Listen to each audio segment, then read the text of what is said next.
welcome to Luminol on the Wall. I'm Bevy. And I'm Becky. And hello there, sister. Hey. Hey. What's good in the hood? What's good? Oh, well, it's nicer out, so I'm happy. Daylight savings just happened. Yes. You know, normally it kicks people's ass, but I'm feeling good this season.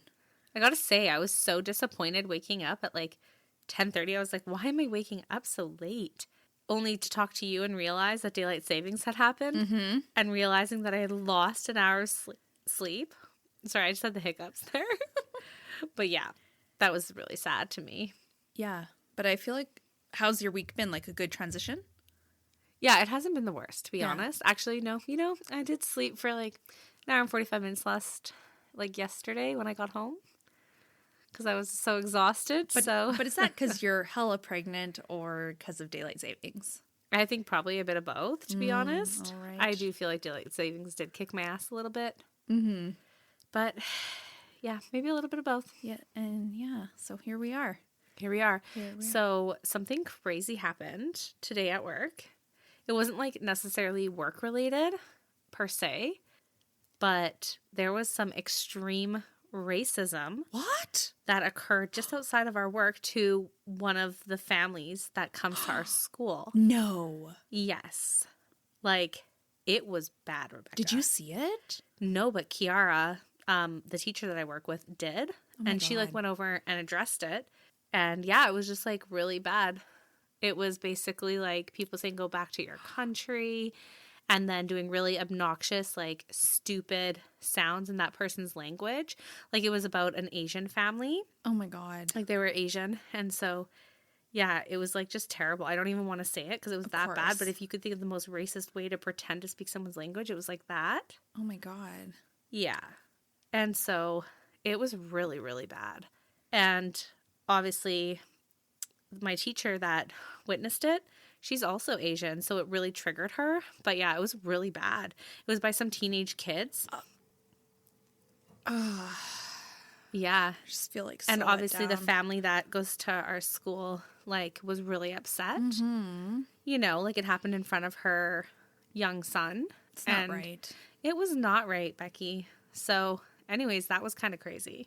And yeah, it just made me feel really sad because like I don't think I have personally witnessed like just like unprompted or like not, I don't know what the word is. It's just like you all of a sudden just like witness like extreme racism. Like I haven't witnessed it like that, like right in front of my face. Yeah. You know what I mean? Yeah. Like I've seen videos online of it, but to actually like know that it happened right there, like when someone's minding their own damn business. Just taking their kid to fucking school. Yeah. Like I was just like, whew, that was crazy. Oh my God. Which it is kind of weird that I haven't seen it before because I know it's so prevalent, but like I haven't witnessed it firsthand like that.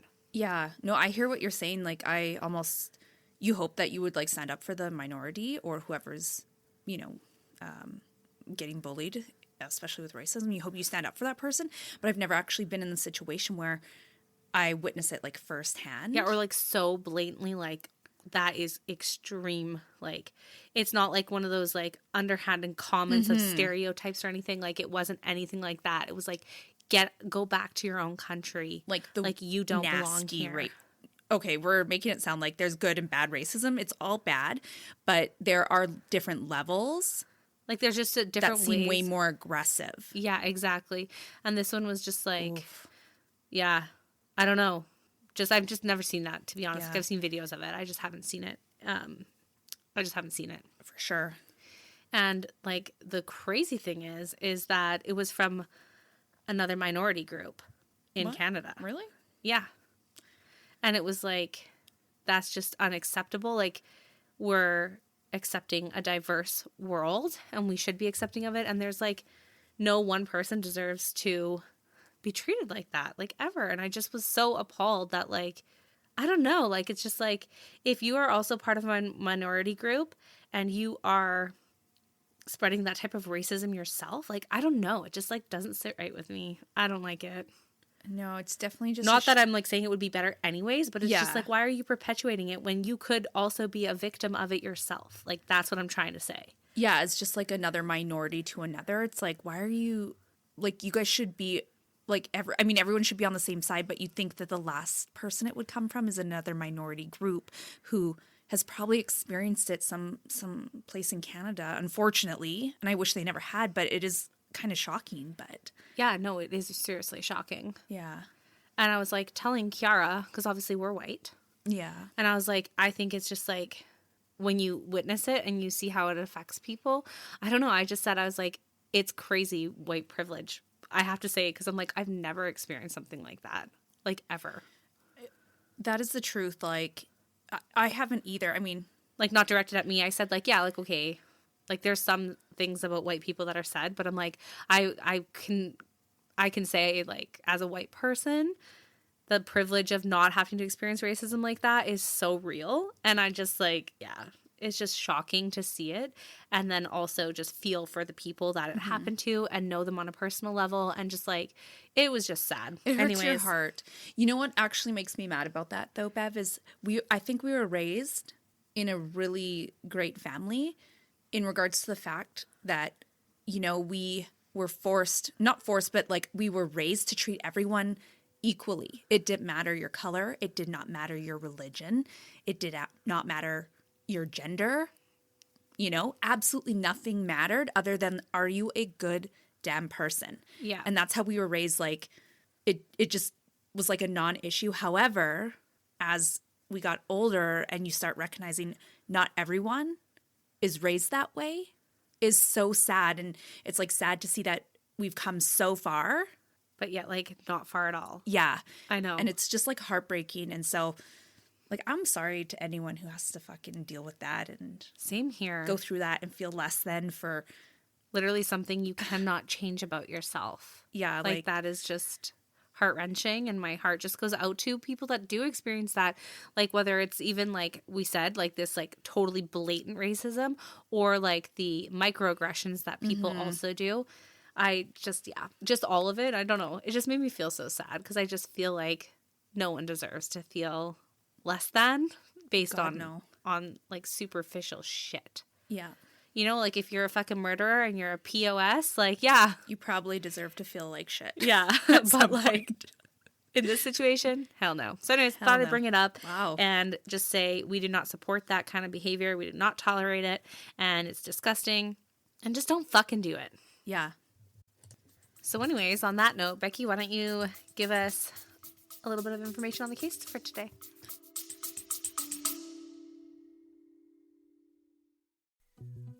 Hello, my name is Kristen Riguidel, and I'm a licensed insurance broker across Canada and in the United States. But I want to ask you a question. Is life super predictable? No, there's always going to be curveballs in life, but there's two things that I can guarantee you. One, we're all going to have to pay taxes, and two, we're all going to die. I know, it's morbid, right? But it's true. And that's where life insurance comes in. Life insurance is a selfless act. At the end of the day, it's meant for your loved ones in the event you were to pass away unexpectedly. And not that money can ever replace us, but I always liked the idea of leaving some money behind for my brothers, whether that be for their college education, or a down payment on a house, or even just time off of work to grieve. Because the last thing I would want for my family is to have to go to work and pay the bills while they're grieving. And so life insurance gives you the peace of mind that no matter when you pass away, your loved ones are taken care of. With flexible plans, affordable premiums, and coverage that fits your unique needs, I do the shopping around for you so that you can get the protection without the hassle. Because taking care of your future doesn't have to be complicated. If you'd like to discuss options, you can send me an email at krigidel15lrxc@wfgmail.ca, or give me a phone call at 403-785-7670 to learn more and get a free quote today, so you can live tomorrow with peace of mind.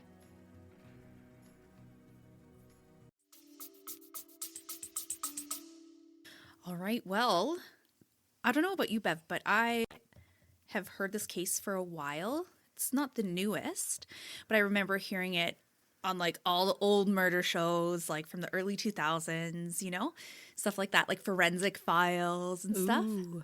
And what stands out to me, even from a younger age, is the voicemails, the nasty, hate-fueled voicemails.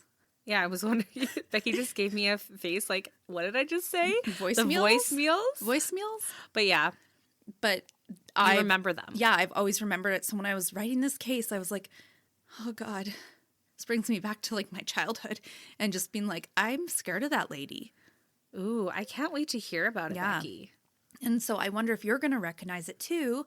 But here we go, Bev. I'll let you know. So Larissa Foreman was born on January 1st, 1960 in Clarence, Missouri. She pursued biochemistry at the University of Missouri, where she met Timothy Schuster, a nursing student. Now, these two people couldn't be more opposite. Larissa was bubbly and ambitious, while Tim was a shy guy with a really kind heart, and he was loyal as a dog. Now, the couple started dating, and in 1982, they got married. A couple years later, in 1985, they had their first child, Kristen, and then a second child named Tyler in 1990. Now, just about a year before Tyler was born, Larissa took a job in an agricultural research lab in Fresno, California. So the whole Schuster family moved from Missouri to Fresno.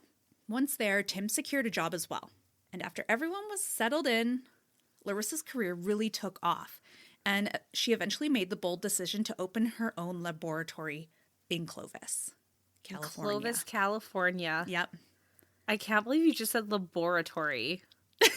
I know. I was thinking of like Dexter, you know? Okay, yeah. Laboratory. Yeah, the laboratory. I was like, you know, when I obviously have the podcast in front of me. Yeah. And I read it as you're talking because I like doing that. And I'm like, in my head, I'm like, laboratory. And Becky's like, laboratory. I honestly don't know why it came out that way. Which is fine. I don't feel know like if you I've can ever say it either way. I sure can, but you know, when you're like, that's not how I normally say Say things, it. I like stopped right in my track. I was like, What did I just do? why? there? Why did that come out? But Either way. yeah, you're right. She opened her own laboratory. Now, this was really demanding of her time. She worked day and night just to build her business. But it eventually all paid off and became a multi-million-dollar operation. Worth the sacrifice, some would say, Bev. Now, because of Larissa's really demanding schedule, Tim really stepped up to the plate and ran the ship when Larissa wasn't home. He was a Mr. Mom of sorts. Tim absolutely adored his children and wife, and everyone seemed to adore Tim.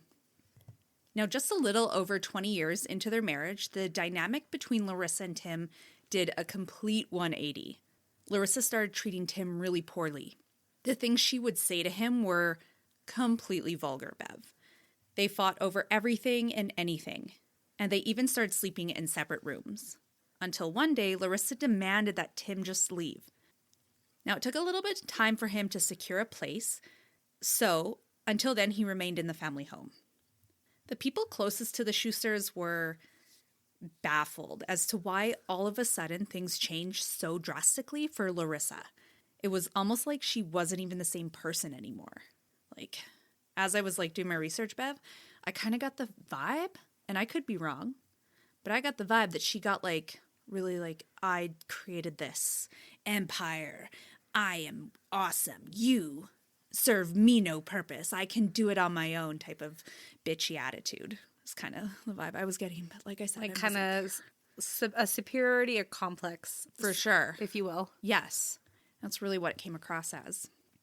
So Tim, being the mild-mannered person he was, he really hated confrontation. So while Larissa was away at work, on a work conference, he decided it was the perfect time to leave. So he moved out, and when he did, he decided to take a few items to his new place. Eventually, when Larissa got home and noticed those items were gone, well, she went off the fucking handle. And she became completely irate and called Tim. And when he didn't answer, she left a voicemail. And it was the nastiest, most hate-filled message. And at that point, it was very clear there was no reconciliation happening.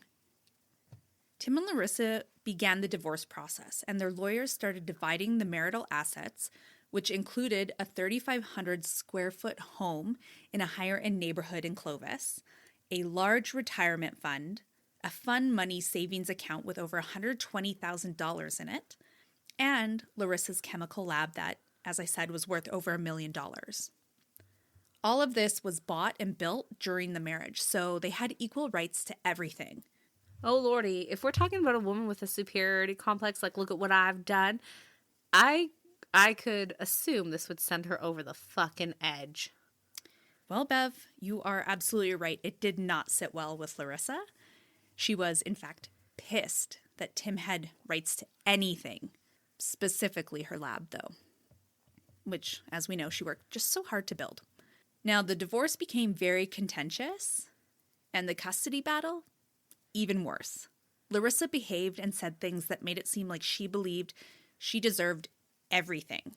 She felt like she was the perfect mother and that Tim should be punished for the divorce because, apparently it's like all his fault.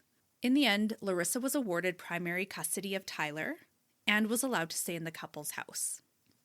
Now, around this time, Tim was really going through it. Yeah, like, divorce is hard enough, right? Yeah. Losing your marriage. Devastating. Yeah. Losing your family home. Terrible. Yeah, just being completely uprooted. I don't doubt that he was going through a hard time. Right? And then on top of this whole divorce and custody battle, Tim was laid off from his longtime job in the cardiology department at the hospital. They told him they were downsizing. Oh, one thing after the other. I know. Like, poor Tim. Ugh. So on July 10th, 2003, Tim had made plans to meet his two friends, Bob and Mary Solis, for lunch. Bob and Mary arrived before Tim did and waited, and then they waited a bit longer. Then they tried calling him, but there was no answer.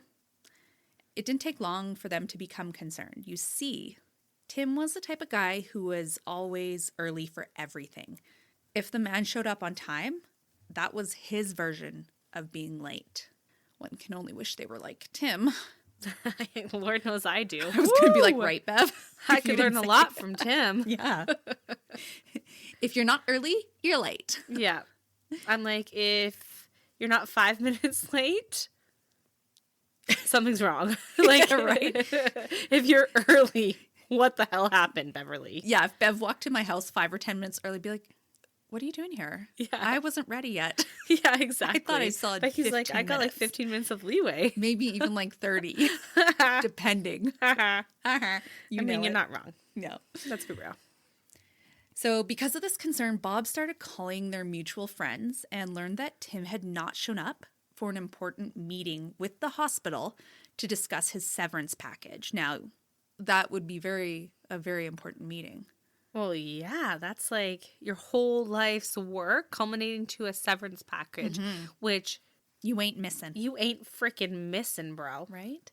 So it became pretty clear that Tim wasn't showing up for his lunch. And so Bob called Tim's best friend, Vic Uribe, and told him he needed to go check on Tim at his home. When Vic got there, no one answered the door, so he just let himself in, but no one was there. At that moment, Vic started to feel scared for his friend. He noticed that there were dishes in the sink from dinner the night before, which really stood out to him because Tim was an absolute neat freak. And there was no chance in hell he would have left dishes in the sink overnight.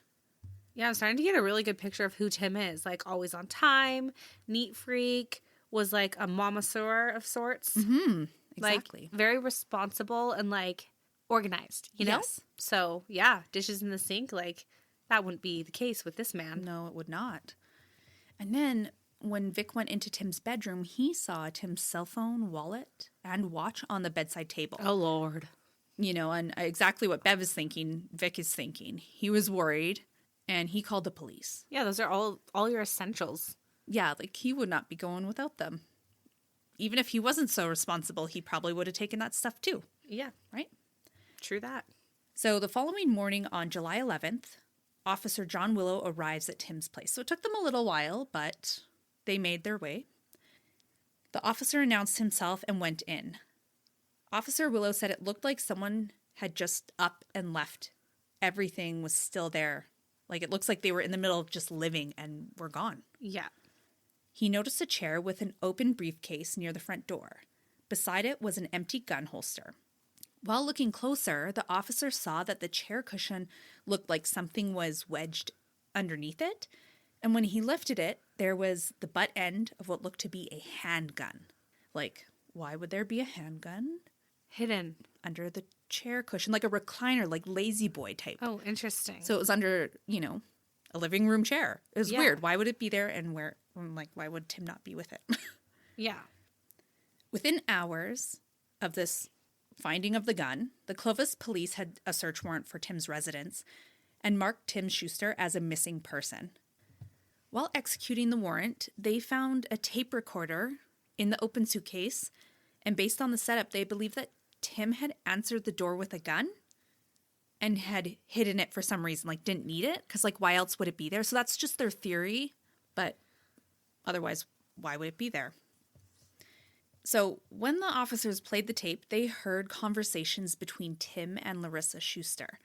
Apparently, Tim had been recording his conversations with Larissa for the past few months as ammo for their divorce and custody hearings. Yeah, he's like, you're saying some nasty shit, Yeah, so I'm going to get you on tape. that's right. Because the one thing about Larissa, she's a very confident, well-spoken woman. So she could go into those courts and really seem like this awesome, Yeah. successful lady. Totally. Like, she She could pull the wool over anyone's eyes, it would seem, right? Yeah, I think that's smart of him. Now, what the officers heard on these tapes was nothing short of disgusting. The way Larissa spoke to Tim was rude, cruel, and very unbecoming of her. Like, she used gay slang words, called him asshole all the time, and used the F word and just screamed in these conversations. It was bad. Yeah, it was really bad. They also checked Tim's caller ID on his landline because, in 2003, it was so common to have a landline. And the last number to call him was shortly after 2 a.m. on Wednesday, July 9th. That just so happened to be the last day that anyone had seen Tim. But when they traced the call, it came back to Larissa's cell phone. Of course it did. Of course. I would be really surprised if it was anyone but. Me too. So, seeing that, they hauled Larissa's ass into the station immediately. She told them what was going on between her and Tim, and that the divorce had been really stretched out and they had been having difficulties communicating. And that's legitimately what she said. Oh, we just had some troubles communicating. It's like, or you had troubles not being abusive. Yeah, a downright bitch. I mean, literally God. the kindest, most neutral way to express that is what she said. So I know. At least there's that. I mean, We've had some difficulties communicating. she is painting herself in a decent light here. She's like, yeah, just, maybe she didn't. She probably had no idea she's being recorded. Oh, she probably had not a clue. Yeah. But she left voicemails. Yeah. Sounded like that, but maybe you don't assume your ex is going to keep them. Yeah. I would, but maybe other people don't. So Larissa went on to continuously to paint herself in a really good light. She told the officer she was a good Christian. She had been attending the same church for 15 years. She sang in the choir, and she found raising children really hard because, building this empire as well. She also said that for the last 10 years, there had been no sex in her and Tim's relationship. And she told them he was impotent. Now, this might seem really stupid of me, but impotent, can't get it up? Yeah. Okay. Has performance issues or erectile dysfunction, maybe. Yeah. Right, okay. There was no sex. She also explained that Tim was a very passive-aggressive person, and that passive-aggressive people cannot accept when they are wrong, and this caused problems in their relationship. So, let's be real. When you are passive-aggressive, it is challenging to deal with people who are that way. For sure. So are aggressive people. Yeah, it's in different ways, right? different ways, yeah. But I don't enjoy that she's making herself seem really good and godly and yeah, I just think it's just passive-aggressive. Yeah. His dick don't work.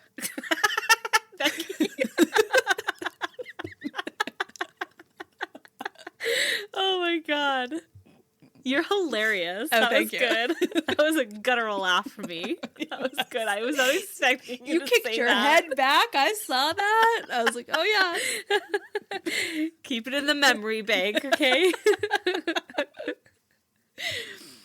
Okay, so the The dink don't work. Oh, God. I'm literally just trying to say detective. I'm going to pee myself. I can't even handle you.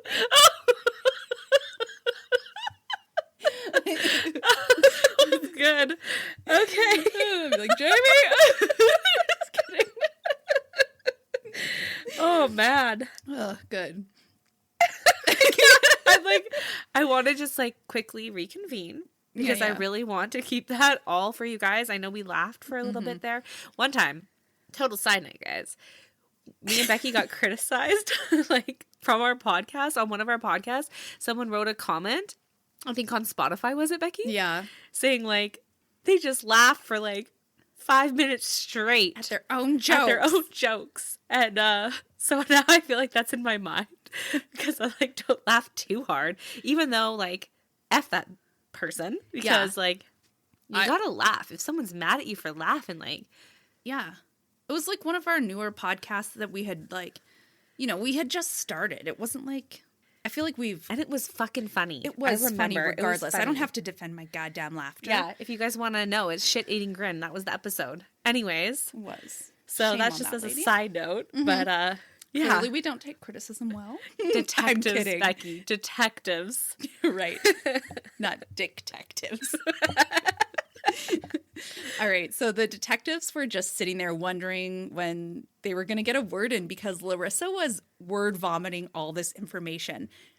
And it seemed like there was no end in sight. She's just literally offering up all these details. It's kind of funny. She's like, finally, someone to listen to me. Oh, my woes. Now, she went on like that for over an hour, just ranting. And at one point, the detectives believed she realized that she was saying too much.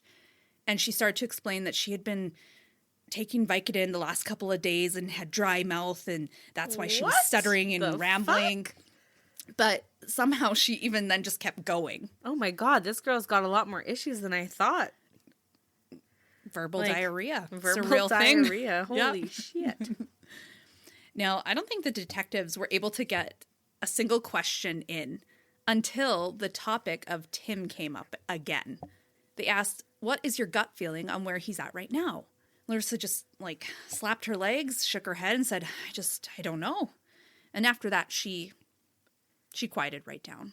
Then they asked, "Do you know of anybody that would want to harm or harm to come to him?"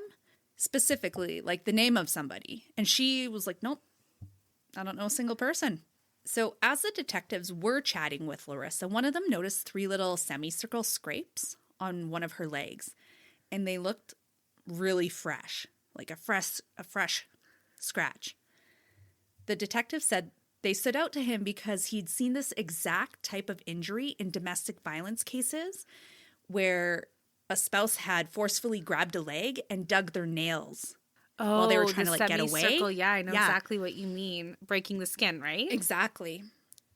So when they asked Larissa about these, she said, "Oh, I got them while gardening." And, the detectives are just sitting there I bet you fucking did, lady. Yeah. But, do you even know? Because you on the Vicodin? I don't know. Then they ask her an even bigger question. Why was her number the last one on Tim's call display? Larissa says she had been watching a movie on the couch late at night, and when she woke up, it looked like she had just accidentally called someone. A butt dial. A butt dial. Before butt dials were even a thing. No, not a butt dial. It can't be a butt dial. Why? It's her cell phone. Oh, it is her cell phone. Yeah. Okay, good. I thought it was... Although, I remember my first phone, 2006. What a time. To get to my, contacts, there's a lot of clicking going on, It wasn't just as easy as it is now. Yeah, where everything's touch screen. You actually have to go through with clicking a button. I Yes, mean, back in the day, contact. it wasn't like in 2003, Mm-hmm. you're probably having a flip phone. Yeah. It's protected. from buttons, like the top. Yeah, like how would you butt dial someone unless you very irresponsibly just leave it open while you fall asleep on a couch? Yeah. Okay, so Possible. Okay, sure.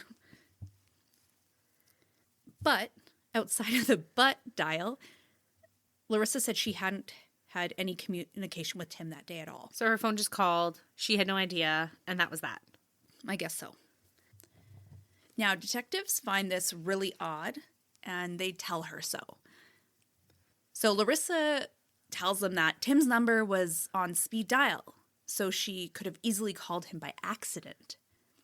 And do you think the detectives believed her story?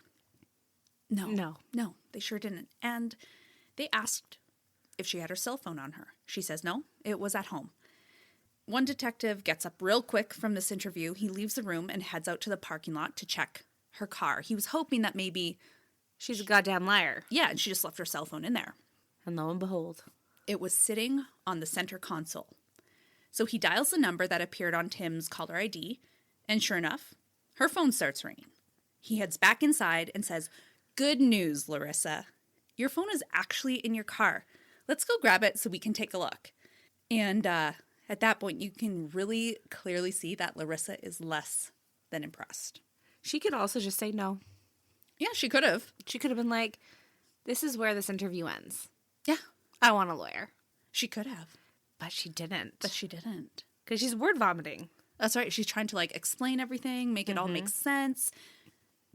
So they go out, get the phone, and when they come back in, they start looking at her speed dial contacts. And surprise, surprise, Tim was not one of them. Caught, not red-handed, but you've been caught in a lie. Yeah, you sure have. And so the detectives leave the room again and just let her just sit in her own thoughts.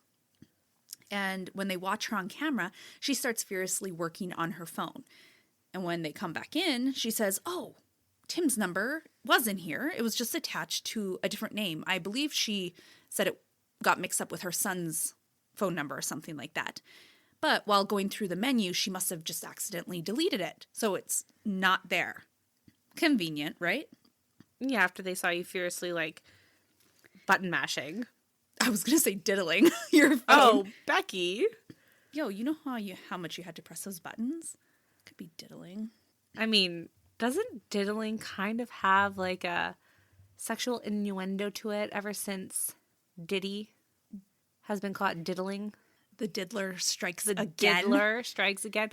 Just saying. I mean, she's as evil as he is. All right, so she was diddling on her phone. Sure. It was that specific moment, Bev, that investigators really started to think that she was involved in Tim's disappearance. Everything seemed kind of shady, but that was the alarm went off. Super shady. Yeah. Everything just seemed way too weird. Despite all of Larissa's talking, though, she didn't really give them much to go off of. So they start calling Tim and Larissa's friends to gain some insight into their relationship. Now, people seem to know how volatile the divorce was, but again, there just wasn't a whole lot of information being passed around.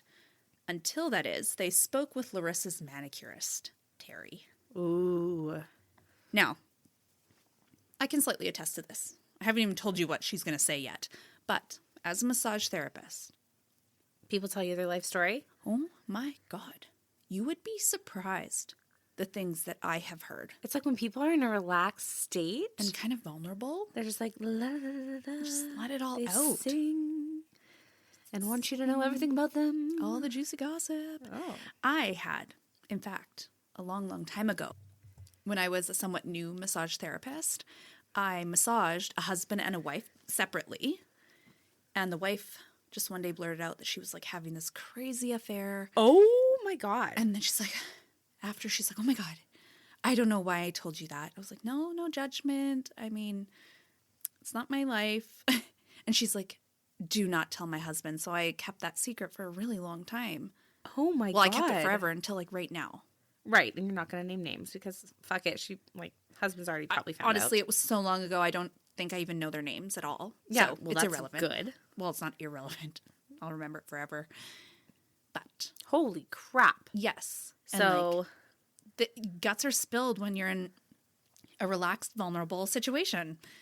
So Terry, Terry, you manicurist, yeah, what do you know? Well, she tells the officers that one afternoon at the shop, a bunch of women were chatting about how life would be easier if their ex-husbands just weren't around anymore. Larissa looked at Terry and said, "Oh, I wish Tim were dead." Terry said she replied with, "Quit joking around like that." But Larissa responded and said, "No, I'm serious. And you know I have the means to take care of that." Then she reminded Terry about the burglary. Now, I recognize I have not mentioned a burglary, but I'm about to. A year prior to Tim's disappearance, after he had moved out of the family home and into his new place, it had been burglarized. What was taken? Honestly, it was kind of a joke. There were some wicker baskets, some recipes, and 4 mixing bowls. What's strange is that there was a big TV, cash, and many other valuable items that weren't taken. What is interesting about this was there was an angry voicemail Tim had recorded from Larissa about said mixing bowls. Oh my God, were they hers? She was like, "How dare you take my mixing bowls, bitch?" Yeah, because that was one of the things he took when he moved out. And yeah, she said, "They're not yours. If you don't return them, I'm going to the cops and we're going to take them back." And there was also some very inappropriate and colorful language in the mix. So even though there was no evidence as to who was behind this burglary, everyone assumed it was Larissa. And rumor amongst their friends was that Larissa had paid someone to do it. Oh, snap, Becky. And they believed that someone was a 21-year-old named James Fagone. He worked for Larissa in her lab. The two became really close. James seemed to really admire Larissa. So maybe he would be willing to do anything she asked. Yeah, help her in a bind, you know? Help her burglarize her ex-husband's home. It's possible. I mean, realistically, if she did ask him to do something like that, like, and maybe pay him for it, I mean, she's literally going to be like, "You're going to take some bowls." Like, it's not a big deal. Like, he's not even going to go to the cops for this. And if they did, the cops are going to be like, It's not even $1,000. yeah. It's a wicker basket. So, maybe you'd be inclined if the price was right. Yeah, definitely. Or James would. I wouldn't, personally, but I wouldn't think it's worth getting arrested. hell no. But she's using that relationship with him to manipulate him. Yep. That is, if he was, in fact, the one who did do the burglarizing, Becky. That's right. That's right. Now, eventually, James and Larissa got so close that he was helping her around the house. He was pet sitting, running errands for her, some mild nanny duties, you name it. And when detectives started looking into Larissa's phone records, they noticed that on the same night Larissa butt-dialed Tim at 2 a.m., she had called James at 1:30 a.m., and when they saw that, they decided, let's bring in James. Let's bring him in. So at first they asked him about the burglary. He denied having any involvement, but detectives left him alone for a bit, and when they came back, he confessed to going to Tim's house with Larissa. She had offered to give James a few pieces of Tim's electronics if he helped her. And then he gave police a 2-page written statement on the burglary. Now, detectives thought if Larissa would confide in James enough to have him commit a burglary for her, could it be the same for Tim's disappearance? But when they questioned James about Tim's whereabouts, he refused to say anything, so they let him leave. And unfortunately, at this point, they were still not any closer to finding Tim. All they had was a better understanding of the relationship between Larissa and Tim, and Larissa and James. Which is not an insignificant piece of the puzzle. No, but does not direct them to where Tim is, right? Yeah, right now he's just a missing person. Yeah. But a couple days later, one of Larissa's other employees named Leslie makes a surprise visit to the police station. She tells them that she had a weird interaction with Larissa over the weekend. Larissa had called her and asked her if she knew anyone with a truck that had a lift gate so she could move a rototiller, which is like gardening, landscaping type equipment. You know what a tiller is, Bev? No. A tiller? Yeah. Yeah, like to it till digs the up ground? dirt? Yeah. Yeah. So that's apparently what she said she wanted. Leslie didn't have a truck, so Larissa asked if Leslie could rent a truck for her under her name. And she did. Larissa had the truck for hours, which was way longer than Leslie expected, and when she finally brought it back, Leslie checked their rental paperwork and noticed there were only 17 kilometers put on the truck, which is not a lot. Interestingly enough, Larissa lived 20 kilometers away from the lab where she picked it up. So you would think there should be At least 20. minimum. Plus some to move equipment, right? Yeah. When Leslie pointed that out to Larissa, she just said, "It's not that far," and just like brushed off and got out of the truck. The whole interaction left Leslie with a really weird feeling in her gut. And before Larissa left, she told Leslie not to mention the storage unit to anyone. Now I'm hitting you with a bunch of surprises because I have not mentioned a storage unit. Yeah. I'm asking, what storage unit?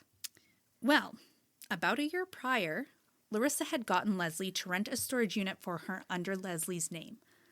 Larissa said she needed to store some things to keep them away from Tim, since she didn't believe that he was entitled to them in the divorce. Oh my gosh. Right? Like, hiding assets. What a dick. Leslie also told the detectives that when she went into work the following day on Monday, another co-worker pointed out that it looked like someone had been in the back room of the lab. Things were moved around, and a big blue barrel that was normally back there was missing. So you can imagine Yeah. they're sitting there being like, what the fuck? Well, I feel like they have a little bit more clarity than what the fuck. Yes. Because I sure as fuck do. Yeah, me too. So detectives send 2 officers to the storage unit Leslie spoke of.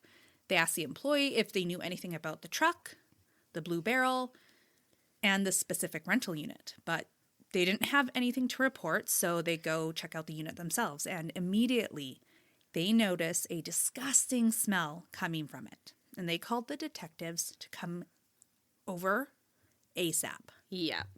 Like, obviously, they're putting all those little puzzle pieces together. Like, that's a human remains. Human remains, Becky. Just human remains. Like, come on now. So when they open the unit, the smell is so intense that they actually have to wear hazmat masks because it's like choking them out. Oof. Now, we've heard lots of people describe decomposition scents. Yes. Never once have I heard anyone say they had to use a hazmat mask because of the smell, Neither have I. right? So you can imagine just how bad it was. So at first, when they look around, they just see some really basic things. Christmas decorations, wicker baskets, you know, from the burglary. Yeah. They're just so goddamn valuable. And he was not entitled to them, Becky. No. He was not entitled to those wicker baskets. That's right. If I ever end Or up in those a mixing divorce, bowls. no one is getting my bowls or wicker items. Yeah. Just to clarify. Hey, Jamie. You FYI. You'll never get You'll them. never get them. You're not entitled to them. That's right. But over in the corner, under the baskets, there's something huge wrapped in cardboard. When they remove the cardboard, they uncover a giant blue barrel.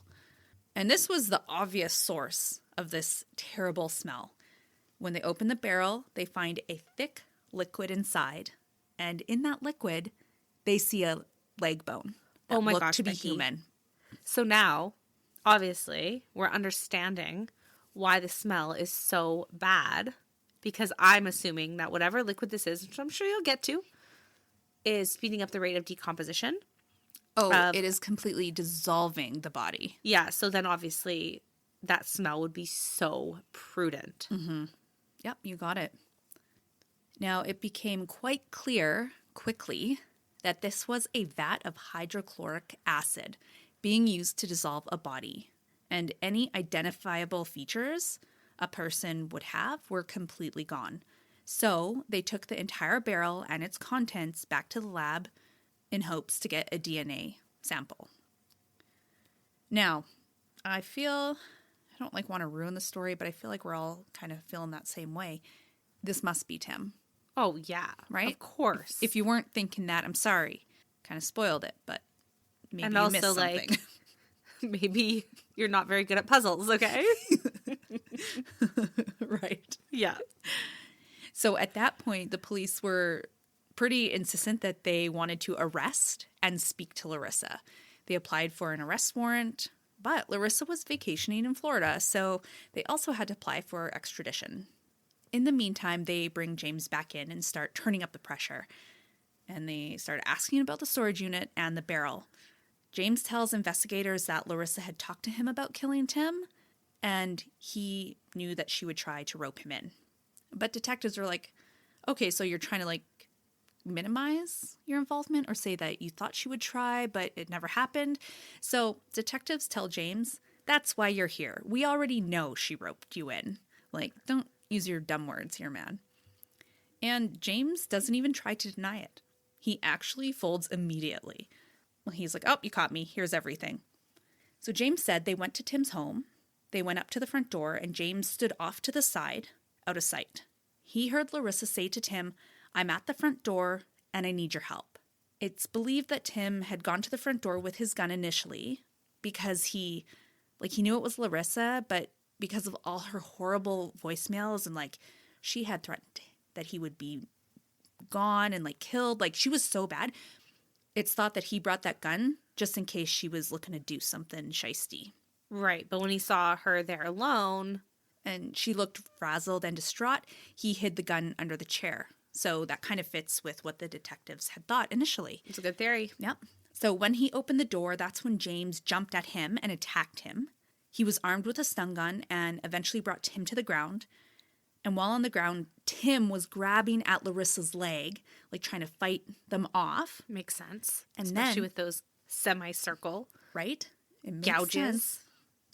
Larissa then used chloroform to knock Tim out. At that point, James and Larissa took Tim back to Larissa's home and took him into the garage and put him in an empty blue barrel. James said while getting him in there, Tim was still pretty out of it, but he was still breathing. And once they got him in, James said he started letting out like little moans, like coming to. But Larissa then grabbed 3 huge bottles of hydrochloric acid that was tucked away in her garage and poured it all over Tim into the barrel while he was still alive. Holy fudge, Becky. Mm-hmm. Now, what's really terrible is the experts say that the fumes alone would have really been horrible for him and like choked him out and could have actually killed him. Being Just that, the fumes. like that intense. Right. But the pain from the acid would have been excruciating. As we know from previous cases. Yes. Yeah, that we do. James said around the 3rd bottle, Larissa started getting woozy from the fumes herself, and they put the lid on just so they could take a break.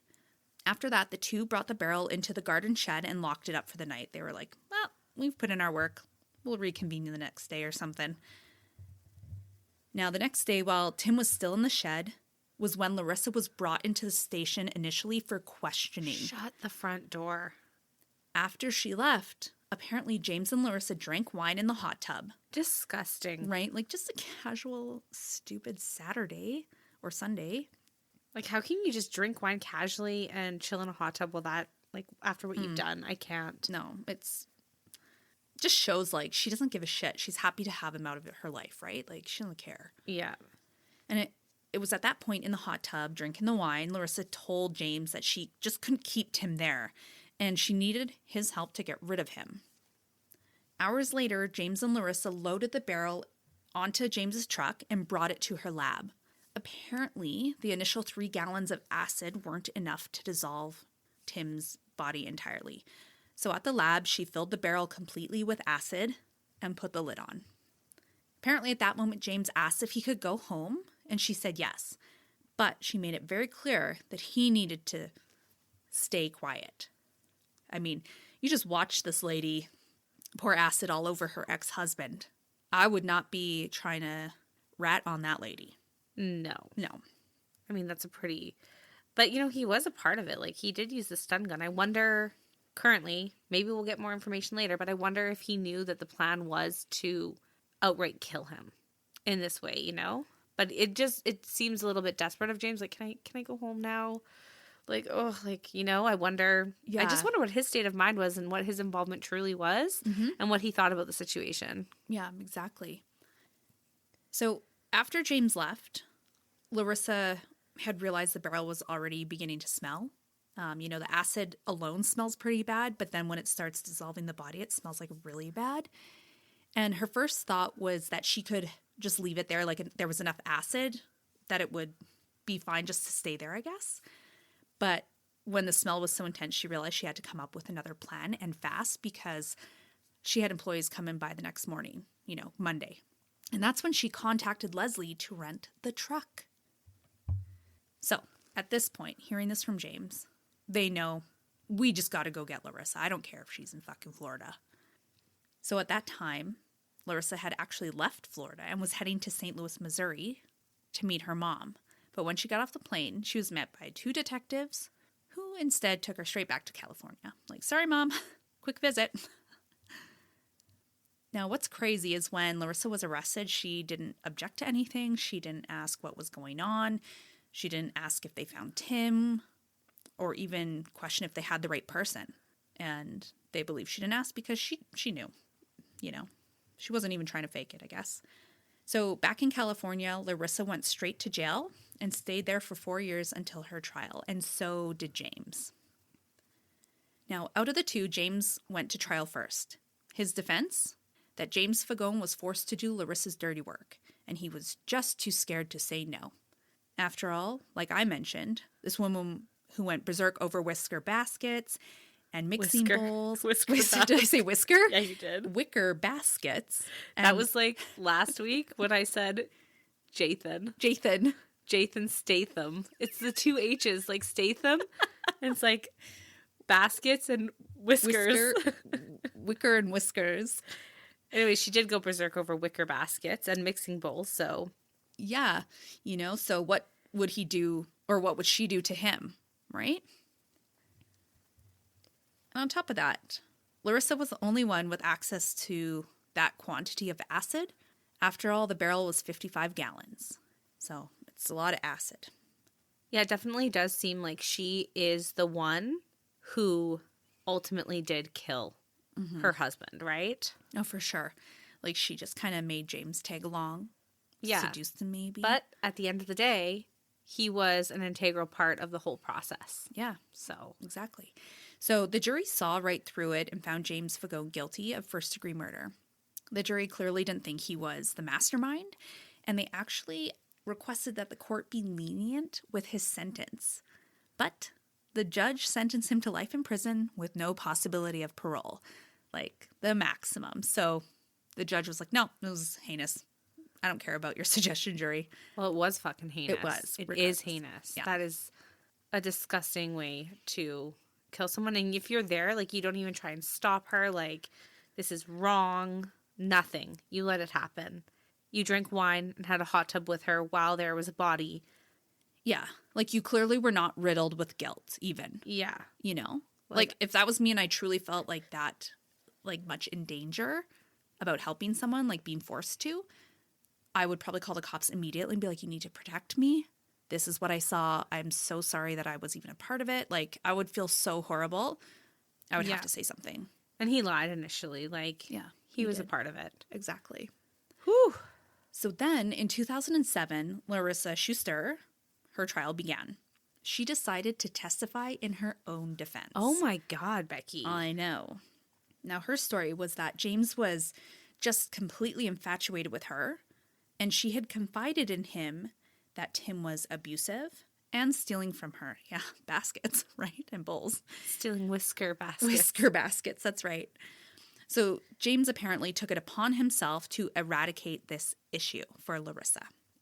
She told the court that James showed up at her doorstep with Tim and said, "Look what I did for you." Give me a break. Mm-hmm. Now, what is kind of interesting and to Larissa's benefit was that because James had already been tried and convicted, he wasn't allowed to testify in Larissa's trial. So there was no one who could contradict her testimony.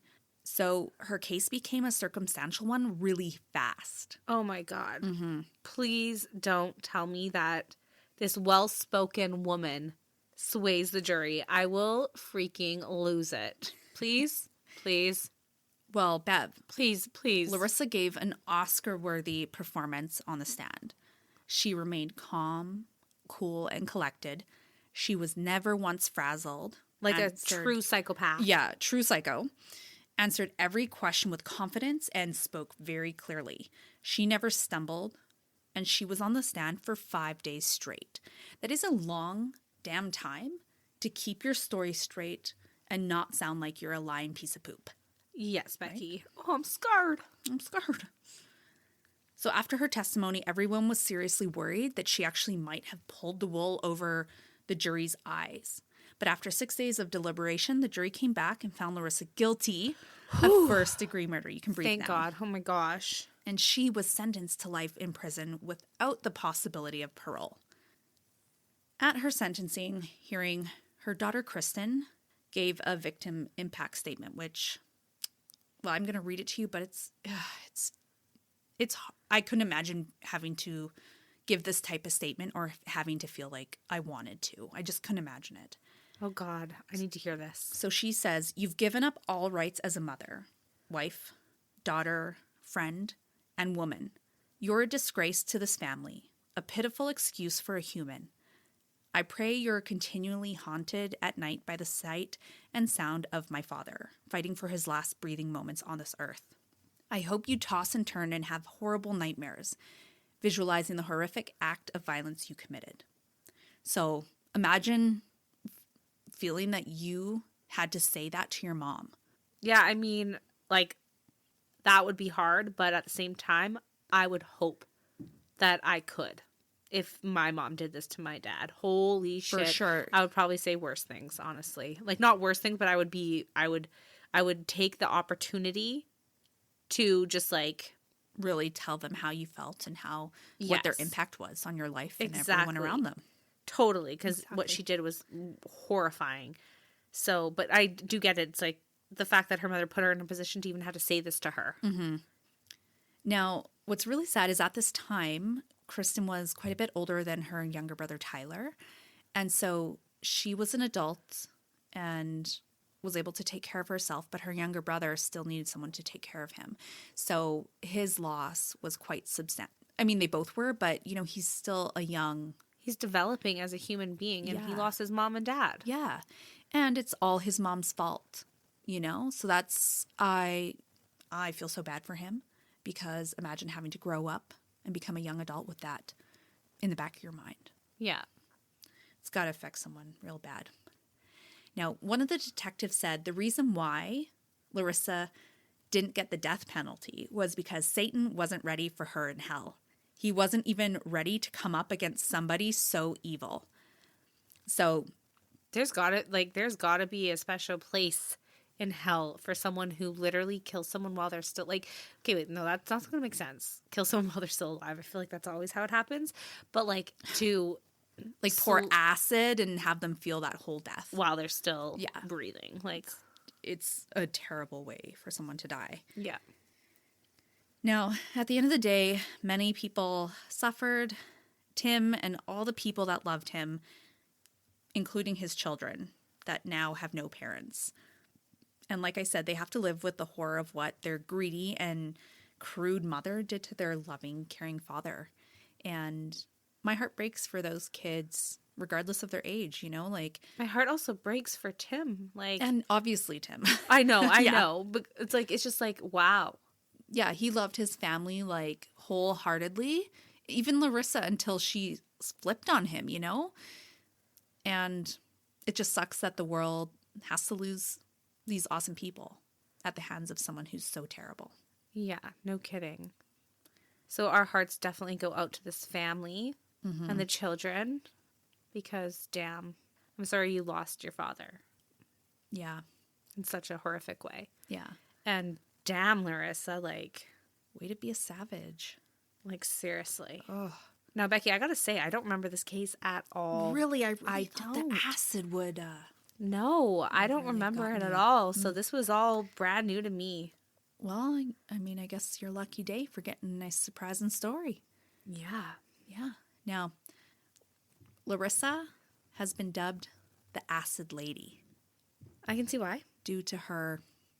pouring of the acid. Yes. Yeah. So I could definitely see that. and you know what? I was ranting to Jamie about this case Yeah. because it just makes me mad. And in every case where this happens, where a parent kills the other parent, it irritates me so much because it's like, what do you think that the worst consequence that you could receive if you're found out is going to outweigh the benefit? No. So what I'm saying is that Larissa had $1 million business. She was very successful. She had 2 awesome children. She had a beautiful house. When her and Tim split, they were still going to both get like a lot of money and be comfortable probably the rest of their lives. Yeah. You know, but she got so greedy that And so vindictive. right? That it's like you ruined everything for yourself. You lost your business, your children, and permanently your ex. Yeah. And your children lost their father. So it's like you came out of this lose, fucking lose. And yet I wonder, do these people think of that consequence? Because surely they plan it. They have time to think about it, right? But it's Yeah. like, don't you think of the negatives? Like, Right? not Like, just you how might- it could benefit you. right? Like Like, you how could end up in selfish can you jail. be? I just think that people that are this psychopathic are just so arrogant that they truly think that they can get rid, in quotations, not really, get rid of their problem and still have it all. They think they can just, they don't ever Have their think cake that- and eat it too. Exactly, Rebecca. Yeah, like they must think that because I'm sitting here and be like, man, if I ever thought, hey, I should kill this person, be like, oh, you know what? I don't want to lose everything. I'm not going to jail for the rest of my life and Yeah. lose everything. That's the number one deterrent. Yeah. And I also just could never, Yeah.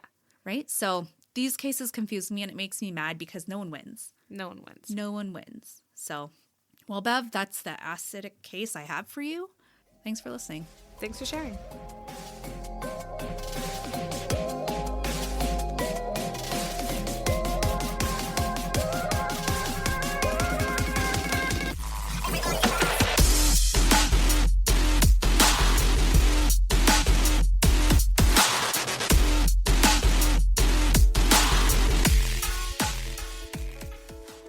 And just your weekly reminder to download our weekly episodes, follow us on Spotify or Apple Music or whatever streaming platform you listen to us on, and give us a follow on our social medias. You can find us at Luminol on the Wall. Can't wait till next week.